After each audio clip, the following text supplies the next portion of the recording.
Hello friends, आप सभी का स्वागत है मेरे यूट्यूब चैनल डी स्टडी 98 में। फ्रेंड्स, आज की वीडियो में हम बात करेंगे यूपी टेट 2021 के बारे में, जिसका भी अभी नोटिफिकेशन आया है और जो हमारी एग्ज़ाम डेट फिक्स हुई है वो हुई है 25 जुलाई।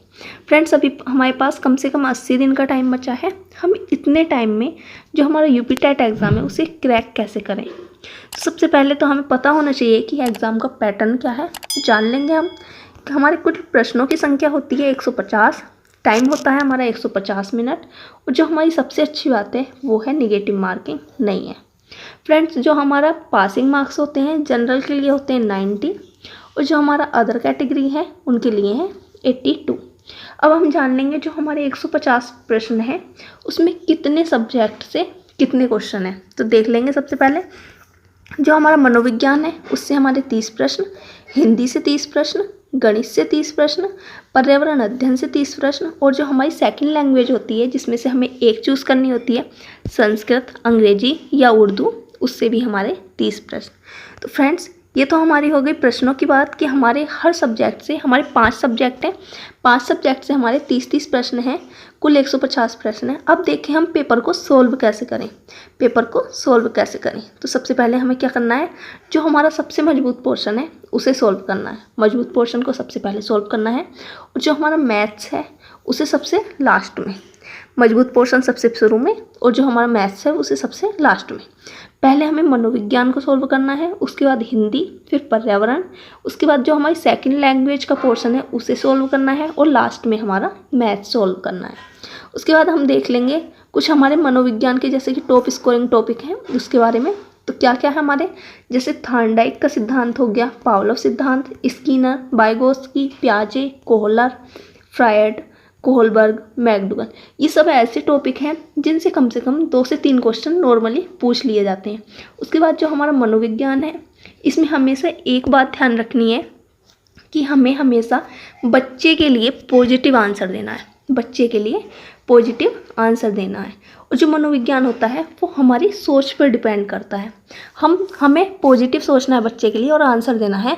तो मनोविज्ञान में हम ईजिली 25 से 27 नंबर ईजिली ला सकते हैं। और जो हमारे ये टॉपिक हैं इन्हें हमें बेसिक से क्लियर करना है बस। उसके बाद हम देख लेंगे जो हमारा हिंदी है उसके टॉप स्कोर के लिए।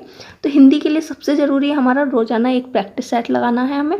और जो हमारे इसके कुछ टॉप स्कोरिंग टॉपिक हैं जैसे क्रिया हो गया, समास, संधि, तत्सम तद्भव, वाच्य, लिंग, विलोम, और हमारे एक पैसेज आता है जिससे हमारे 5 प्रश्न पूछे जाते हैं। उसके बाद कृतियाँ। हमें इन टॉपिक को पढ़ना है और रोज़ाना एक प्रैक्टिस सेट लगाना है, इससे ज़्यादा कुछ नहीं। उसके बाद हम देख लेंगे पर्यावरण अध्ययन के लिए। तो हमारे पर्यावरण अध्ययन में पॉलिटी से 4 से 5 प्रश्न पूछ लिए जाते हैं, ओजोन लेयर से 1 से 2 प्रश्न, भारत के भूगोल से 2 से 3 प्रश्न हमारे नॉर्मली पूछ लिए जाते हैं, बहुत नॉर्मल से प्रश्न होते हैं वो पूछ लिए जाते हैं। उसके बाद हमारे कुछ टॉपिक हैं जैसे कृषि, जैव विविधता दिवस, वायुमंडल, मानव रोग, शरीर, जल, वन, पौधे। ये सब ऐसे टॉपिक हैं जिनसे हमारे नॉर्मली 2 से 3 प्रश्न पूछ लिए जाते हैं। तो फ्रेंड्स, हमें पर्यावरण अध्ययन के लिए ज़्यादा से ज़्यादा एनसीईआरटी पढ़नी है, कुछ भी ज़्यादा फालतू नहीं पढ़ना है, बस हमें एनसीईआरटी बेस्ड पढ़ना है। उसके बाद हमें बच्चों के लिए हमेशा पॉजिटिव आंसर देना, और मैथ्स जो हमारा है, मैथ्स के पोर्शन के लिए हमें हमारा बेसिक क्लियर करना है। मैथ्स के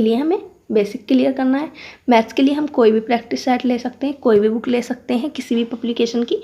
हमें उससे बस डेली प्रैक्टिस करनी है, और सबसे ज़रूरी है हमारी बस ज़्यादा से ज़्यादा रिवीजन। उसके बाद हमारा जो सेकंड लैंग्वेज की बात कर लेते हैं। उसके लिए मैंने खुद की अपनी लैंग्वेज, सेकंड लैंग्वेज अपनी संस्कृत ली थी। तो संस्कृत और हिंदी में बहुत ज़्यादा सिमिलरिटी है, इसलिए ज़्यादा प्रॉब्लम नहीं आई मुझे संस्कृत में हमारा जो हमारे वाच्य वाला पोर्शन है, धातु रूप, ये सब हमारे हिंदी से रिलेटेड है। अगर आप इंग्लिश रखते हैं तो इंग्लिश में हमें ग्रामर होनी चाहिए, और हमारा पैसेज पूछ लिया जाता है तो हमारे पैसेज से क्वेश्चन हम इजीली कर लेते हैं। तो फ्रेंड्स, ये थी मैंने अपना यूपी टेट एग्ज़ाम पहली बार में कैसे क्लियर किया, उन सब के बारे में थोड़ी सी बातें। अगर आपको ये अच्छी लगें तो वीडियो को ज़्यादा से ज़्यादा लाइक करें, शेयर करें, कमेंट करें, और इस चैनल को सब्सक्राइब करना ना भूलें। Thank you.